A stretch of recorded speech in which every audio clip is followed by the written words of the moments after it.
From London, a special edition of Charlie Rose. Tony Blair was elected Prime Minister of Britain 3 times. In 1997, at the age of 43, he led the Labour Party to a stunning landslide victory. He created New Labour, which made the Labour Party a formidable force. Blair was a centrist with a vision of a third way that focused on social justice and free market capitalism. He forged close relationships first with President Clinton and then with President Bush. His most significant decision by far was supporting the U.S.-led invasion of Iraq. He has come to understand the controversy of that decision and reaffirmed the convictions that led to it. Since leaving office in 2007, he has led a full and engaged life. He converted to Catholicism. He established the Tony Blair Faith Foundation to promote interreligious dialogue. He teaches at Yale University. He is a consultant to a number of private enterprises around the world.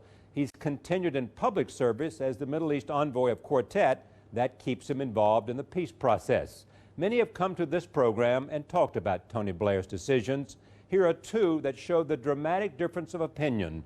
One from the dramatist and late Nobel laureate Harold Pinter, and the other recently from writer Christopher Hitchens. I'm not anti-American. But that's the way it's perceived. They don't say anti-Bush, they say anti-American. Well, tell them they've got it wrong. Because that's part. I'm anti-Bush, Cheney, Rumsfeld. And Blair. And all that lot. And Blair. Certainly Blair, my God. You can say that again. And you think they should be brought up before the International Court of Justice? Yes, I do. And charged with? Mass murder. Clearly, the invasion of Iraq has not brought about the death of as many people as Nazi Germany did, or Stalin, or Mao, or the Khmer even Rouge. the Khmer Rouge. But how many people do you have to kill before you can be described as a mass murderer? I believe the United States and the United Kingdom, were responsible for the deaths of at least 100,000 people in Iraq before the insurgency actually began. Now that whole thing has spiraled, and they're still responsible for the deaths of further hundreds of thousands. At the risk of embarrassment, I would say that, very aware of a lot of his flaws, I'm quite a strong admirer of Tony Blair's. I think he was a man really prepared to take risks for points of principle. I think he did 2 or 3 very important things on that basis. One was to save Sierra Leone from the Liberian invasion, the hand loppers and blood diamond merchants who were invading Sierra Leone. Decided there was going to be another Rwanda. No one was doing anything about it. The UN was doing nothing about it. The Sierra Leoneans appealed to Britain. Blair said, all right, we'll send the boys. And we smashed the RUF, this gang, and drove them back into Liberia and got rid of Charles Taylor into the bombing. Very good. Pressed Clinton to hang tough over Kosovo. Made an early speech saying that the next confrontation would have to be with Saddam Hussein. That was in 1999. Repeatedly said, we can't coexist with totalitarian ideologies or regimes. And lost his career and his reputation on it, largely. Tony Blair has just published his much-anticipated memoir. It is called A Journey, My Political Life. We talked about that, the book, and the controversy that surrounds him in a conversation earlier today at his office here in London. First of all, congratulations on the book. Thank you. What did you hope to accomplish? I think to open people's minds to a worldview that I have, that may be a little unfashionable in certain respects, but is still something I believe in. So I guess that in a way. I mean, it's I wanted to make it accessible. I wanted to make it a good read. I wanted it to move at a certain pace, but I also wanted it, if not to persuade, at least to open minds. What was the challenge for you? I mean, apart from the ordinary challenges, which is fitting all this, deciding what you put in, what you don't put in, trying to truncate, 10 years of premiership, even into 700 pages or 650 pages is quite hard work. I think the biggest challenge was trying to explain from a human point of view what it's like to be a decision maker at the center of events, if you like, an ordinary human being in extraordinary times with extraordinary events. And I think one of the interesting things about politics today is that people expect to know and do know a lot more about their political leaders. a lot more about their private lives, about the intricacies of their character, about the psychoanalysis of their character than they ever did before. But they often don't get it from a politician's point of view. You know, this is how it looks from my side of the fence. So in a way, I wanted the book to be a study in how you lead in those circumstances as well. So what is it we don't understand in general about what it's like to be at the center of the action for a decision maker? How difficult it is, and how many doubts there are that crowd in upon what you're left with, which is the certainty of a decision taken. And also how much, I mean, some of it's obvious in a way, how much pressure a leader is under, but how much, particularly in today's world, you know, with 24-hour a day, 7-day-a-week media, it's a really pressured environment in which political decision makers operate. And it's difficult. These decisions are difficult and becoming more so. Some argue that in doing this is a first step for you in a sense of coming home.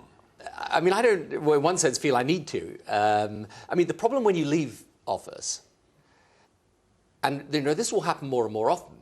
I mean, it's going to happen with President Obama, for example. Now, when you get politicians coming into power in their 40s, they're going to leave power in their 50s, effectively, right? They're going to leave power...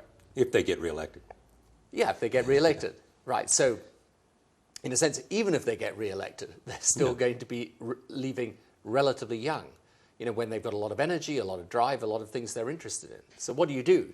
Now, you can't sort of hang around your own country's politics very easily. So, so the work that I do now is very much, it's sort of in other countries, if you like, so it's bound to be. So that's the way it is, and you will find, therefore, there is a sense in which you appear almost to have departed your own politics in a way, and I know it seems like that to some people in Britain now. Well, you've spent 3 weeks out of every month away from Britain. Pretty much, yeah. But here's what they say, as you know, the pariah in his own home. Toxic. Can't even go out to sell books because of protest for one reason or the other. They use all of this sense of animus, it seems. What is it about? It's difficult to say, really. I mean, first of all, you know, as I always point out to people, I did win 3 elections rather than lose them. So, yes. And actually, and some say you should have quit then. Look, some say I should never have started, but you can't listen to all those voices. And also, frankly, there's a huge difference between the people who will come and protest, right? The people who throw things at you, right, are not, in my book, normal people. Right. Most normal people, even though they disagree with you, have a disagreement with you, they don't feel the need either to shout at you or to sort of throw something at you. They just say, well, I disagree. And actually, there was a poll just a few days ago that showed on balance a positive appreciation of my time as Prime Minister. So I think this thing is, look, parts of, you know, frankly, you live as a progressive politician as well, with parts of the right of the media can be pretty aggressive when taking you on. I mean, when I was in America recently with President Obama, and I was looking at some of the treatment he gets in some parts of the American media, you think, gee, this is, you know, pretty tough stuff. And it was a short time ago he was hailed as the second coming. So I think there's an element of all that now. It's also partly what I always say is, I think I describe in the book the tyranny of the protest. You know, you get a meeting of 1,000 people, 5 people shout, 995 stay reasonable. But it's more than that, as you know. I mean, I'm not talking about the protests. I'm talking about there's something in the fabric of Britain because of the difficulty of perhaps Iraq. Yeah. But they it feel doesn't, betrayed somehow. I know, but it doesn't kind of explain it really, because the fact is I fought my 3rd election, you know, right in the middle of the most difficult time in Iraq and won it. So I don't think it's that. I think there is an element of politics in it.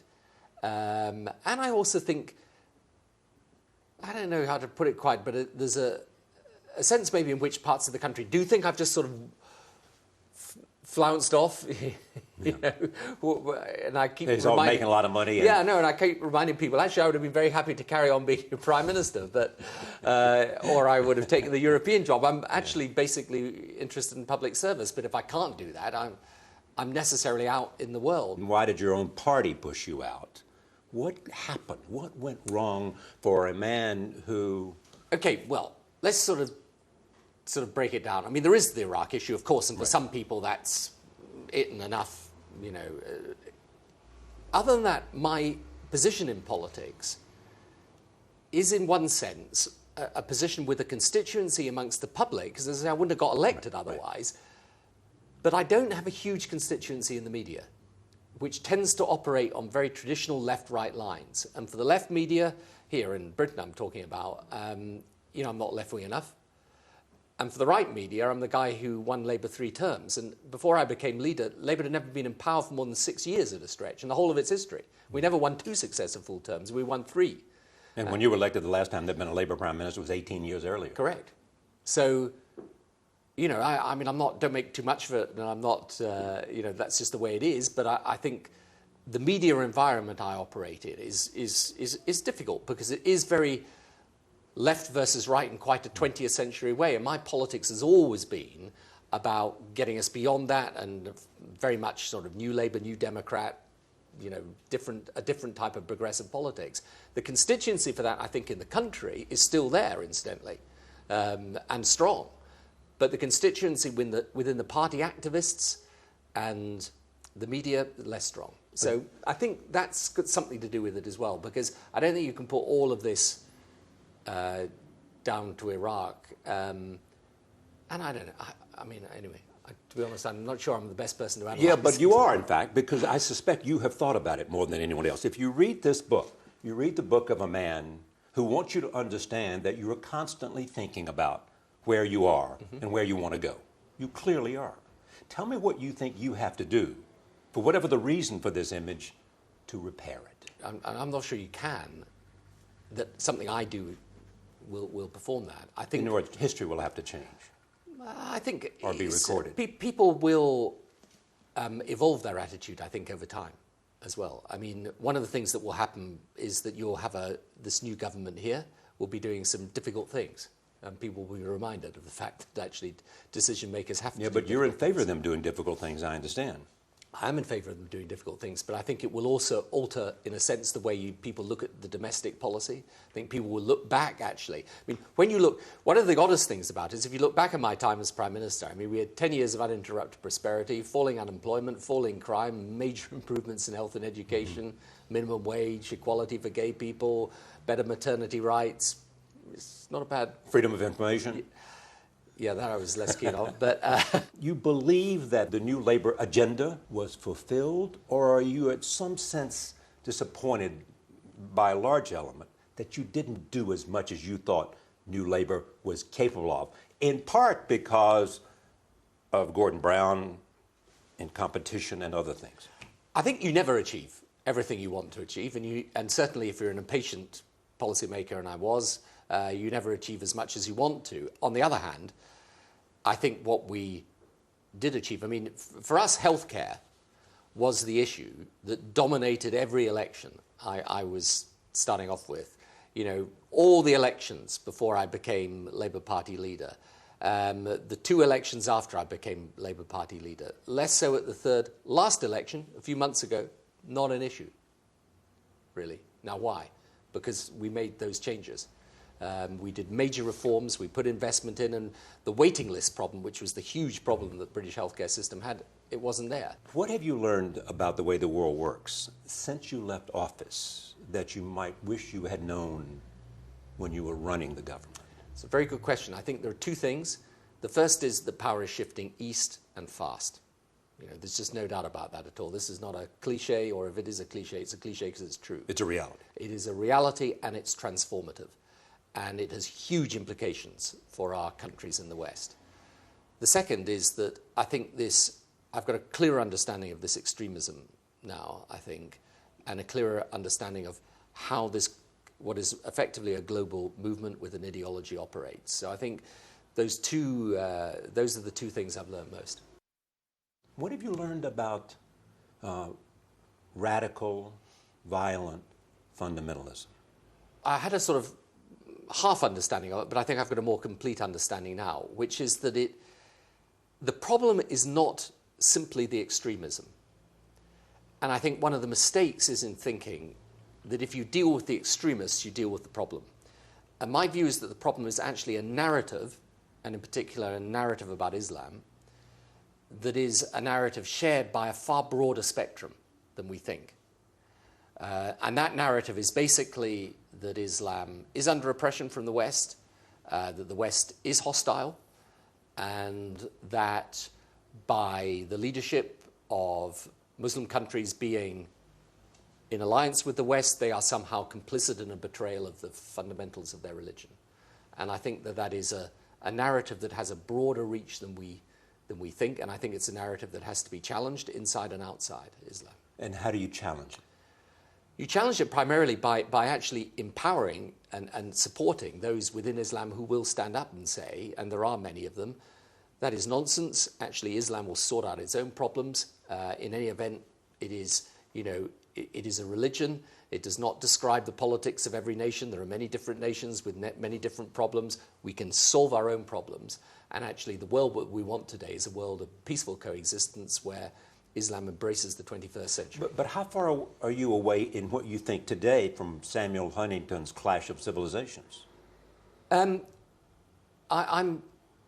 don't think there is a clash of civilizations, but I think his the issue he raised is essentially the correct issue. I don't think the 21st century will be a century of political ideology. I think it will be a century of religious or cultural ideology with the potential to divide, and in that division cause conflict. And how much of this is infused by your own faith?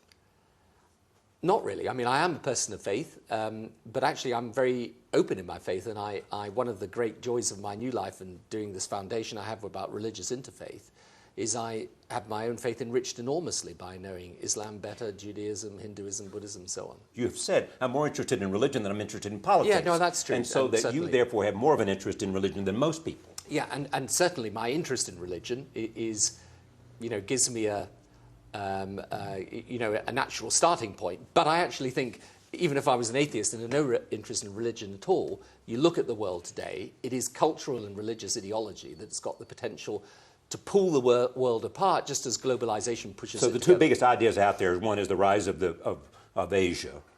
The template has shifted. And the second big idea is that there has to be a challenge by the West of...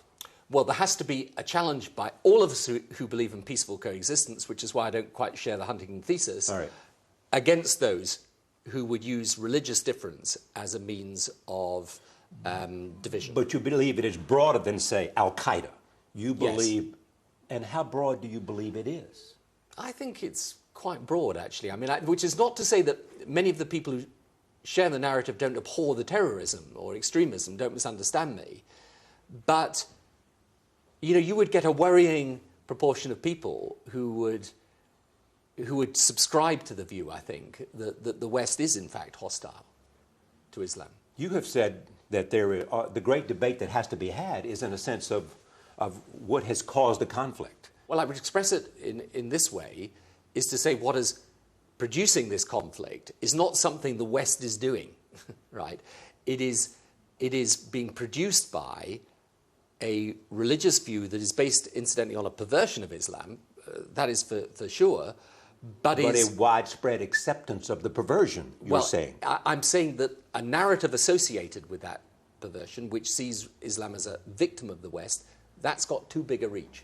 And we've got to counter that, and we've got to counter it by many different means. Now, one of the reasons I work on the Israel-Palestine thing is because even though I think that is not the cause of this extremism at all, I think resolving it would be a huge thing in favour of dealing with this extremism. I think religious interfaith is... I'm a soft power as well as a hard power person on this, but I think you've got to confront it as it is and not pretend it's a political extremism of a traditional sort. And part of that is where you come down agreeing with Dick Cheney.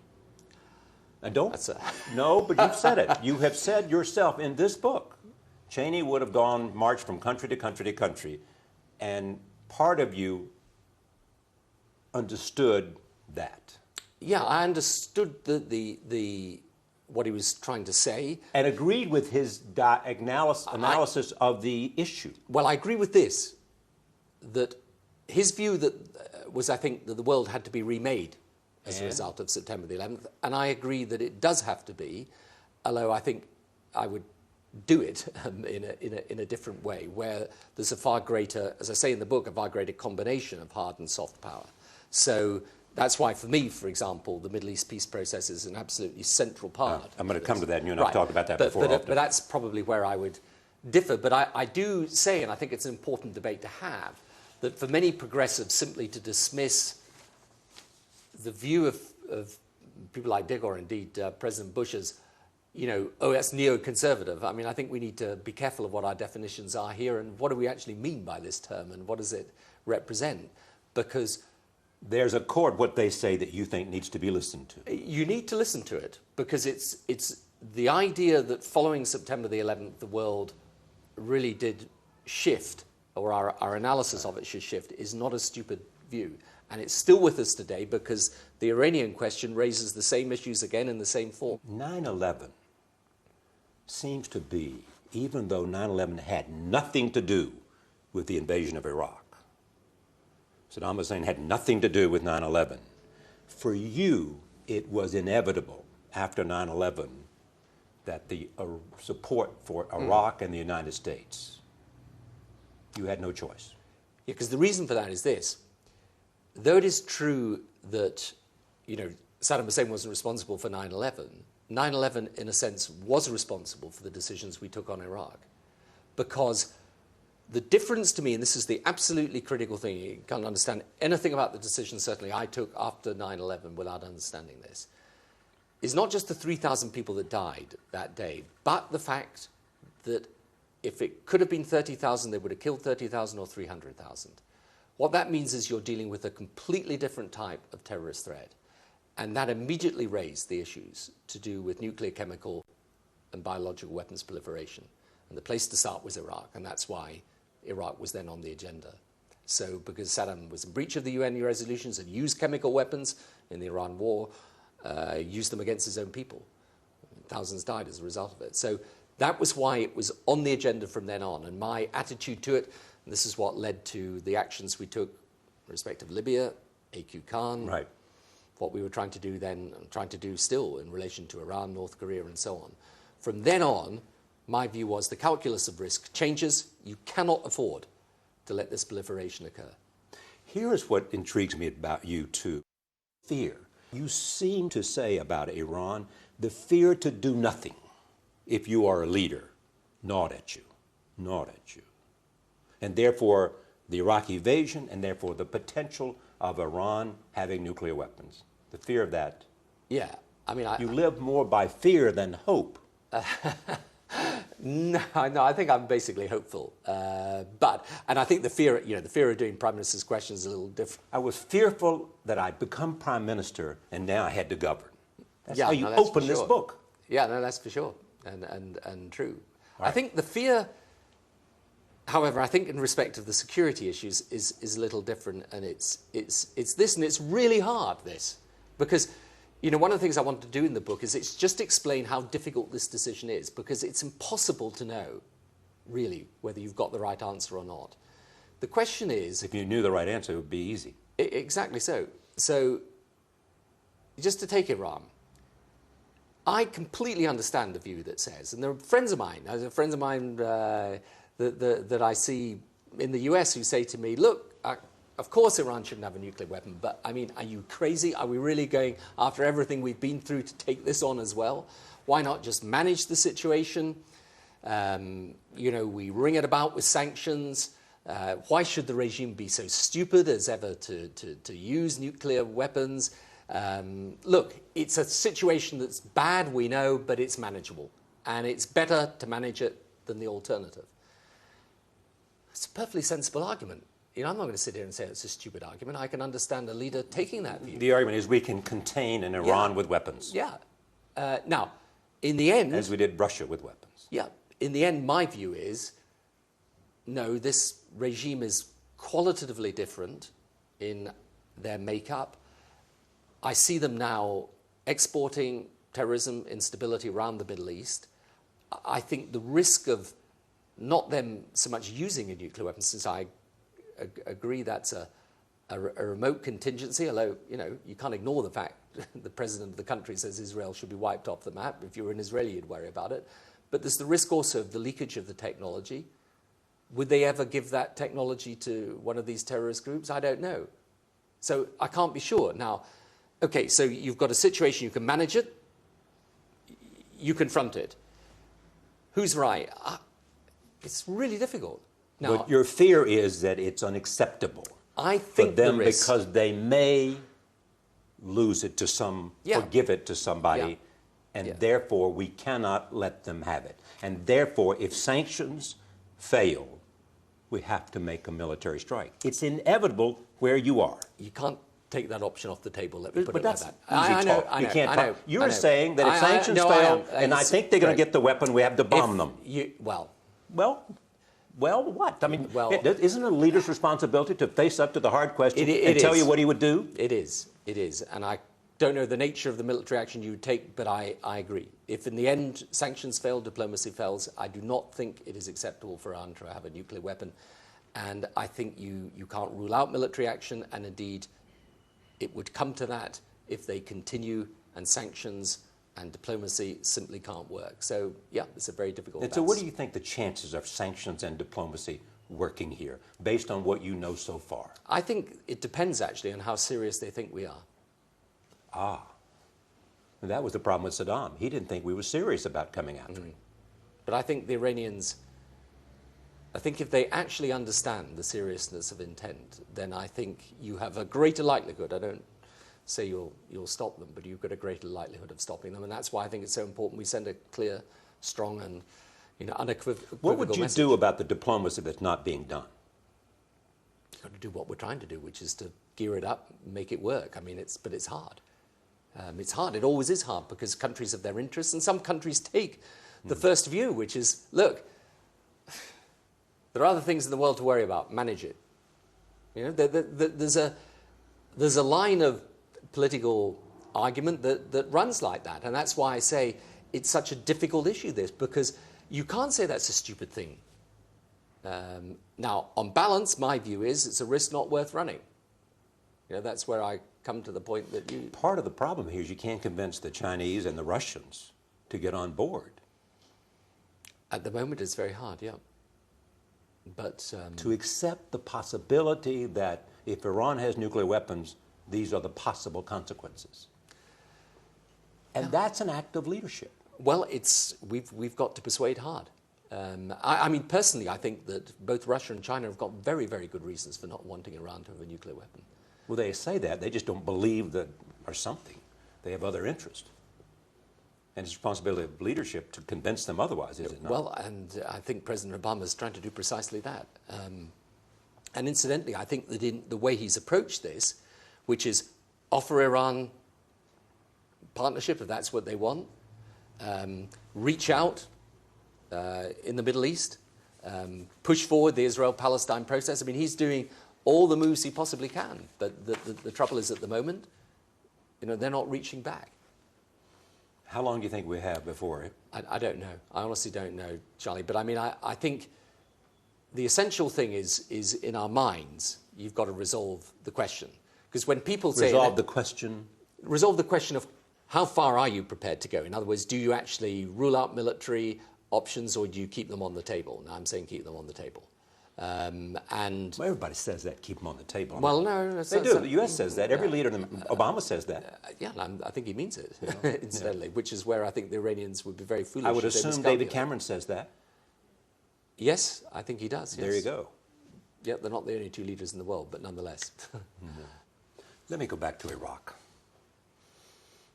Beyond 9/11 being something that so riveted your own sense of where the future conflict might be with the people who, and then later on, Iraq became a reality. You have said clearly, no regrets, understand, and want people to understand how I approach that. What I have not heard you clearly say, if I knew there were no weapons of mass destruction, I would not have supported an invasion of Iraq. No, my answer to that would be if we knew then what we know now, what is the true picture on weapons of mass destruction? And my answer to that is that you have to go then to the Dulfer Iraq Survey Group report, and that tells you, in a sense, it explains the conundrum, because why on earth shouldn't Saddam cooperate with the inspectors? And he wasn't. He wasn't all the way up to March 2003, if in fact he had nothing to hide. And in that Iraq Survey Group report, it shows the true situation, which I think people forget now, which is he had them, he used them in order to get rid of sanctions. He wanted to put them into abeyance, but he would have started up again with probably then the know-how and the intent and the money. Okay, but that's still, you're not saying that if I knew he did not have weapons of mass destruction, I would not have supported the invasion. Yeah. If I knew... Sorry, because the point is that in the end, the issue for me was the breach of the UN resolutions, right? That was the basis, that was the casus belli, if you like. Now, it's correct, and we've accepted that the intelligence, that there was an active WMD program was wrong. What there was, however, was a plain breach of the UN resolutions, and also, as the Iraq Survey Group finds, something that if we hadn't acted then, we would have had to have acted at a later time. What information, what argument would have kept you from supporting an invasion of Iraq to overthrow Saddam Hussein? That's really simple to answer. I mean, a genuine change of heart. By him? Yeah, to do what Gaddafi did, actually. I mean, Gaddafi at the time of Iraq, I mean, I'm not saying as a consequence, but it certainly had its force. He then let the inspectors in, gave up his nuclear and chemical weapons ambitions, and that was that. It was the end of it. So the only thing that would have stopped you was Saddam Hussein saying, look, I understand what's coming down here. I've changed my mind. Yeah, change of heart and change of mind, yeah, absolutely. That's the only thing. Yeah, because otherwise the danger, I mean, and this is the danger, and why, look, this is a debate that historians will go over many, many times, is that you could have drawn the conclusion, because he didn't have a active program, that he had no intent, when actually we know now that he'd kept the scientists together, he kept the know-how, he kept even laboratories going and so on, and his desire was to restart that once he got rid of the sanctions. And he would have, since the oil price then in the next few years rose significantly, he would have the money, the intent, and the know-how. Now, for me, that is why I've never accepted this idea that had we simply left him there, he would have retired into comfortable old age and obscurity. I don't think he would have.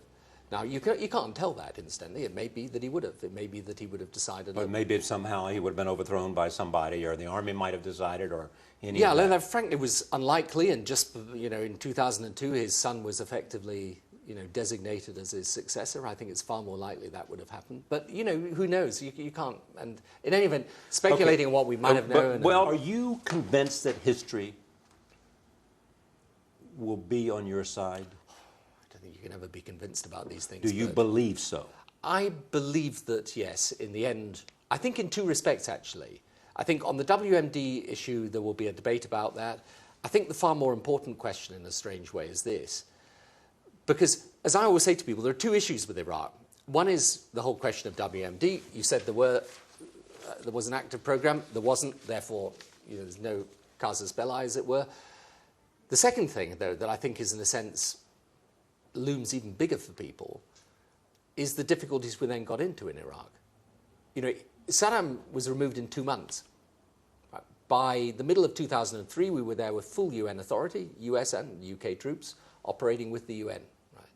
Had it been, like Kosovo, for example, probably there wouldn't even be an issue today. There's an issue. And you would not have suffered the kind of decline in popular support that you had. Absolutely. If, in fact, the war had been successful and quick.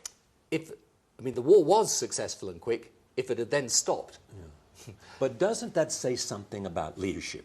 Well, the interesting question then is, if you had foreseen that Al-Qaeda would come in, that Iran would operate in the way it did, would you then have backed off? And the answer is no, because... But should you have known that the war was going to be much more difficult, this was not going to be quick and easy, and that especially after you disbanded the army... Yeah, I think the disbanding of the army, there's going to be a big, big debate about that. What do you think the debate is about? Because I think if you talk to people at the time, they will say, look, you can hugely exaggerate the importance of both de-Baathification and the disbanding of the army. Now, I think there are issues on both of those. Was it right to do it or not?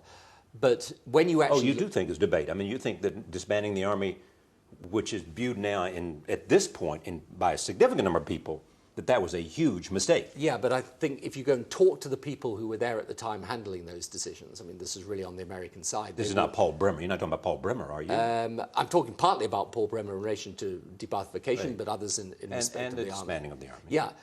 What they will say to you is, look, just be careful of that, because actually, in many ways, the army simply melted away. You know, the fact is when... It melted away in intending to come back because they were Saddam adherents? You know, I think the actual question is there something that you could have done that would have prevented then this security problem arising with Al-Qaeda and with Iran? And I think that's a question that's very hard to answer. But should you have known? Should you have, you know, is this a question of the responsibility of leadership to know that this is a real possibility? Because Donald Rumsfeld, if you go to his office during the night, would show you a memorandum he'd written saying one of the things is the outbreak of sectarian warfare. Yeah, but you see, this is the important thing. We were, of course, warned about Sunni-Shia divide and all the rest of it. By every Arab leader you knew. Right, but that wasn't the problem we encountered in Iraq. The problem we encountered was Al-Qaeda and then the Iranian-backed militia actually stimulating sectarianism. I mean, the reason why they bombed the Samarra Mosque in 2006 was precisely because actually the country hadn't ended up in sectarian conflict. This, in other words, was not an indigenous or a natural process. This was visited from the outside. And my point is visited by the very forces today we are facing around the world, actually. I mean, it's you know, you look at the Middle East region and it's the same issues to do with the same movement, the same ideology, the same practice of mindless terrorism, suicide bombing, and so on. And the fact is, supposing you had known that, do you then say, okay, well, that's, you know, because these people are going to come in and disrupt this democratic process led by the UN, actually kill the UN people, as they did in August 2003, because they're prepared to do that, we simply say, okay, well, we better leave Saddam in place then. That's not a very appealing argument to me. Okay. Talk to me then about what mistakes you made. The mistake, I mean, in execution, you can go over all the planning issues and so on, and that's well documented. How many soldiers you had on the ground, etc. Yeah, and you can go back over all those issues. I think the one mistake of analysis, and I say this in the book, was not understanding how deep-rooted this phenomenon was. Which phenomenon? Al-Qaeda, the Iranian issue, the whole business to do with the Wait, are you saying to me that if Al-Qaeda had not come in there, that you would not have had a big problem in the aftermath of the overthrow of Saddam? Oh, you believe that? No, if you took Al-Qaeda and Iran out of this equation in Iraq... And Iran. Yeah, you would have a manageable situation.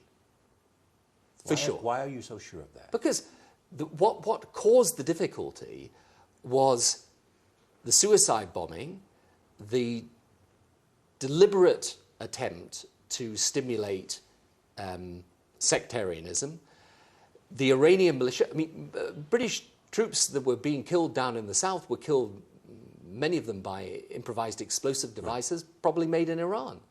I mean, this was what was causing... Yeah, General Petraeus has cited that chapter and verse. Yeah, and if you actually look at the American view now of what was happening in 2007 and actually Iran linking up with Al-Qaeda, something totally unforeseen, incidentally, you take that out of the equation, you've got a manageable situation.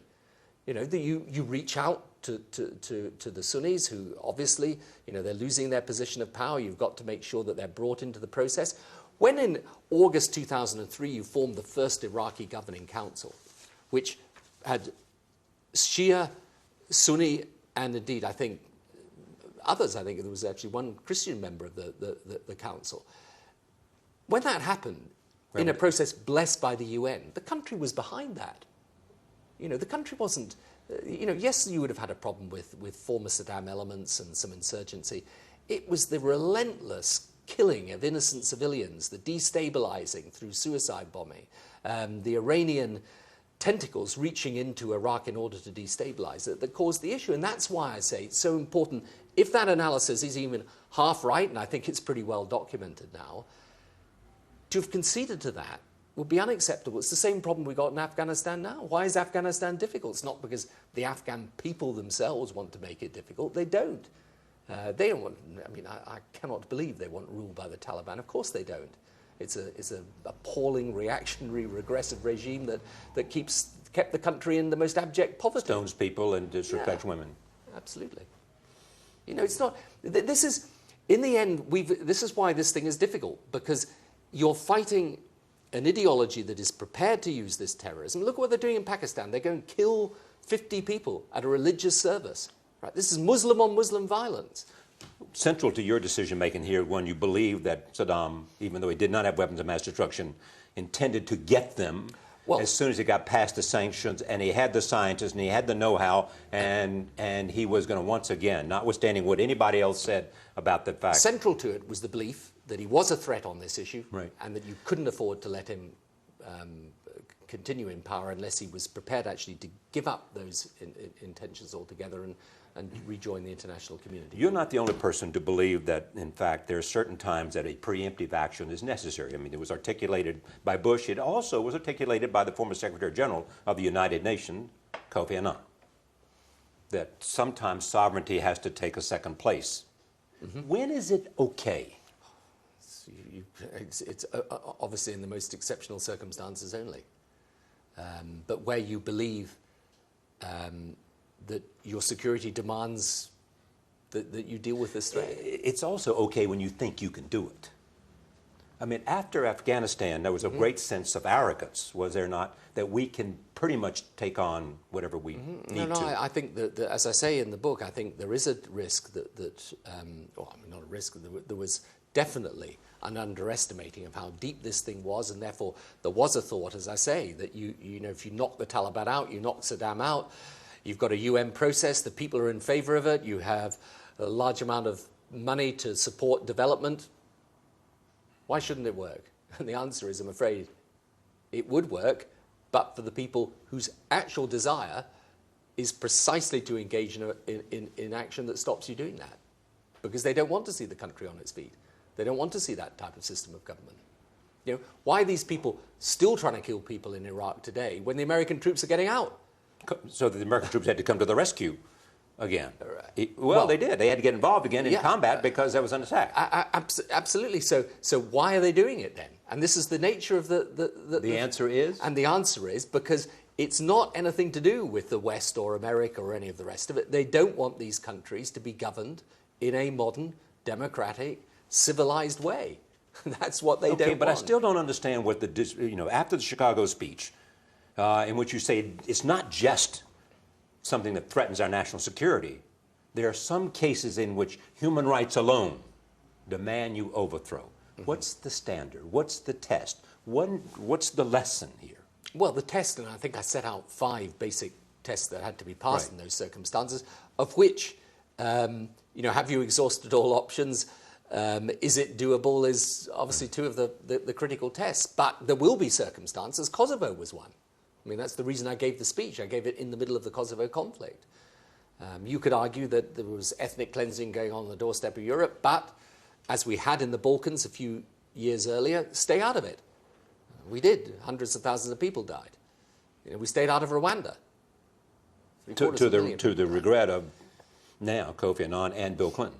Yeah, which is why, the important thing is to realize these aren't easy decisions. If you don't intervene, look, how can we know what would have happened if you'd left Saddam there or if you'd left the Taliban there? You don't know. Well, some people, you have a very different point on this, and some people believe that he would have been an antidote to Iran, as he had been. And you believe somehow that he would have been a co-terrorist. Well, I think... Right? Yes. I think in the way this develops, I think the policy of using Saddam as a brake on Iran was the policy. That's what we used to have as the policy in the 80s. We had the Iran-Iraq war and 1 million casualties. 1 million. Now, we never saw them on our TV screen, but they're still real people and real people who died. And then he invaded Kuwait. And then he developed WMD. We know that because he used them. So how smart a policy was arming Saddam to be a brake on Iran in the end? Answer, not very smart. How smart was it to say, in respect of the Mujahideen in Afghanistan, let's support them as a brake on the Russians? Not very smart. You know, so my point is simple. And that's why I say I don't ask someone to agree with me, but just accept the other point of view is not without its merit. In other words, if you just leave these regimes in place or you try and arm one despot to take on another, it's still got its problems. In your own home country, do you think that they are prepared to listen to the arguments you're making today? Yes, of today. course. You Yes. are. So this debate has started now with this book and with the Chilcot Commission. I mean, I think the debate was there anyway. Yeah. I mean, and I think, as I say, you know, this is a debate I had at the time of the 2005 election, which we won. This is why you've got to be, you know, one's got to be careful of taking what is a pretty, you know, raw sort of media attack as the whole of public opinion. Tell me about the loneliness of decision making. I mean, you had to believe I'm right about this. I know the consequences. What fed that sort of strength? You've said about George Bush, he viewed the world as right versus wrong. He had a clear sense, and so therefore he had more integrity than many people I knew, because he was prepared to go down the line at whatever cost for what he saw as right versus wrong, correct? Mm-hmm. That's your analysis of him? Yeah, definitely. Yeah. So what would be your analysis of Tony Blair? Probably more beset by doubt and uncertainty. I always thought these decisions were incredibly difficult. And, you know, I never disrespected people who disagree with me. But in the end, you know, you've got to, it's a binary choice. And you understood the consequences for you, and you understood, you know, when you realized we were in for the long haul here. And we could lose. Yeah, look, even my worst enemies wouldn't say I was a stupid politician. Right. So I knew, obviously, this was going to be extremely difficult. And I'd taken a very clear decision after September the 11th, shoulder to shoulder with America. And, you know, lots of people in the country just said, well, why on earth should we be like that? Okay, but you would much rather be in public service than out doing whatever else is an option for you today. And I'd prefer to be popular than not. Exactly right. So, but do you think in the end, when the life of Tony Blair is written, that what happened with respect to Iraq has preempted a return to public service? Do you think that? I honestly don't know. Well, the European Union was one test, was it not? Yes, although I think... Without Iraq, you would have been... I'm not sure about that, actually. Well, what do you think it was? Jealousy of country versus country? I think you've got to take a decision about Europe. I mean, that's a whole other topic. So it was all about Europe. It was not about the war, you think? For some people it was, but no, I think it was as much because in the end, Europe had a decision to make about that position. Did you want high profile or a lower profile? Okay, so it had to do with personality. I think it had something to do, not personality so much as just what type of figure do you want. Yeah. And some people thought you want a chairman of the council, and some people thought you want a president, sort of stuff. You know, so I think there was that as much as Iraq. During the worst of this, did some sense of Churchill inform? You're scared to say that because you don't want people to think that I'm comparing myself to Winston Churchill. You've interviewed too many politicians in your time, Charlie.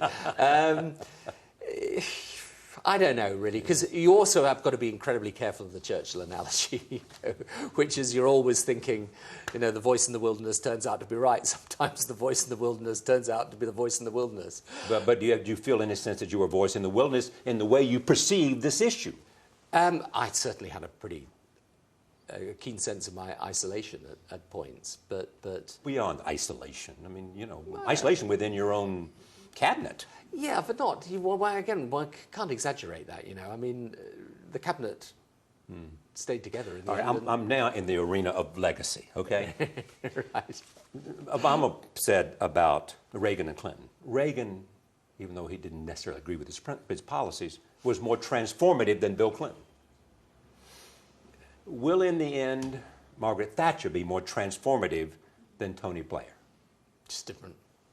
It's just different because I actually think the thing with, if I can say something on Bill Clinton first, my view is that in a curious way with President Clinton, the challenges, he almost lived in too calm a time. Yeah, exactly. Well, he has thought that he didn't have the kind of opportunity to be for greatness that others did. He didn't have 9/11, he didn't have the financial crisis. Now, my view is that we would have seen an extraordinary presidency at that point because I think he has just every quality. Every quality of leadership and political instinct. Yeah, because I found this over Kosovo. I mean, he never needed to intervene in Kosovo, and the American people weren't desperately keen to get involved in some European... You convinced him? I didn't convince him. I mean, in the end, he convinced himself. Right. But the fact is, he did it in circumstances where it would have been very tough to have carried that through, but he was prepared to. Anyway, that's another issue. With me and Mrs. Thatcher, it's just a different time. It's All right. you know, she transformed the industry and trade union context of the country, and that was, I think, you look back on it and say, well, you know, that was a necessary change to make.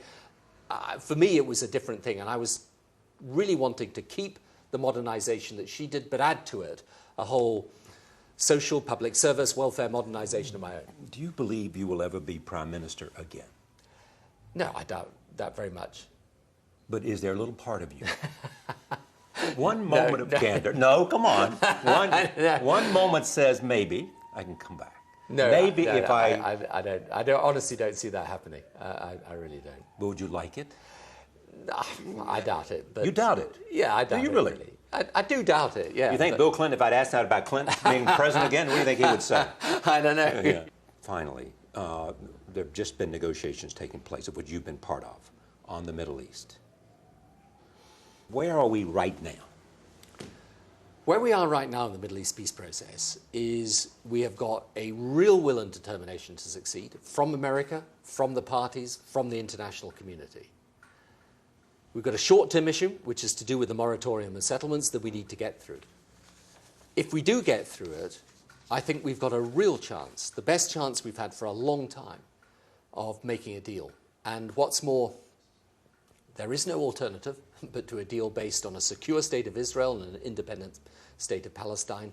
And there is within the region as a whole, and this is the big change that's happened in the last few years, an overwhelming desire to have this issue settled once and for all.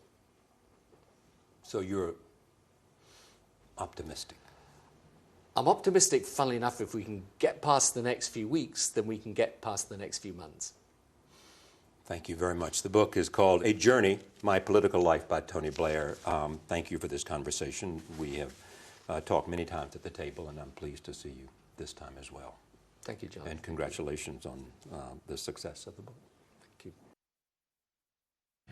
you.